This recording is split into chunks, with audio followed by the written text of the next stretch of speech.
Sega.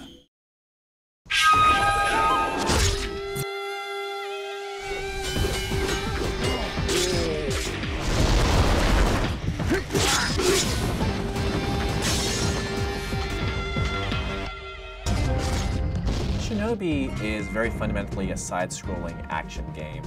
Even from the very original incarnation in the arcade, we wanted to preserve the core combat elements that made the first game so popular. So the strong melee combat system up close, and then the ranged throwing stars, or in our case throwing knives, to balance out sort of that melee combat. I think if you mention Shinobi to anyone on the street, like, have you played this game? Did you own a Genesis? Like, most would say yes. Our main goal was preserving the design and sort of key elements that make the old games great. And that's fundamentally the great and tight combat systems, the interesting locations that you go to, the very cool enemies that you come across, and also that feeling of being just a badass ninja. We want you to be cool, we want you to feel awesome when you're playing this game. So we took those pillars and brought them forth, and we left those intact. But we also expanded upon stuff, so we added more combat moves. The original game was one-hit kills, both in you taking out enemies, but then also you taking damage and dying, so it was really pretty intense. But as the games have progressed, they've become a little bit more involved in the way that you can actually dispatch your enemies, the ways that you can actually combat them. Artwork in Shinobi has always been a very difficult thing.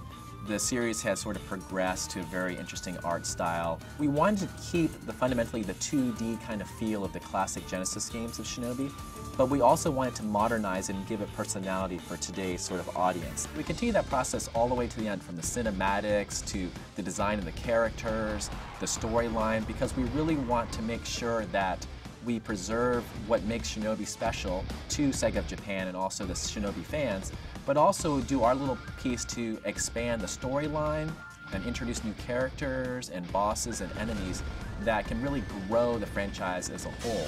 We're expanding the lore of Shinobi, we're expanding the characters, we're expanding the backdrop. We have a game that started on the arcades that is very like a quarter muncher. Once they hit you, you're dead. There's a lot of interesting aspects of the 3DS that compelled us. There was the 3D aspect of the system, and we felt that that could add a nice sense of depth to the worlds that we're building for Shinobi. And then you have the touch controls, you have the gyroscope, and being able to add those new gameplay mechanics into the classic sort of action in Shinobi was another compelling feature. This game is Shinobi. I mean, we had a really passionate development team. We had the support of Sega of Japan the whole way through and the whole IP holders. So it is a Shinobi title. It may have been developed by a Western studio, but we took what was great about the old Shinobi titles and we made them better.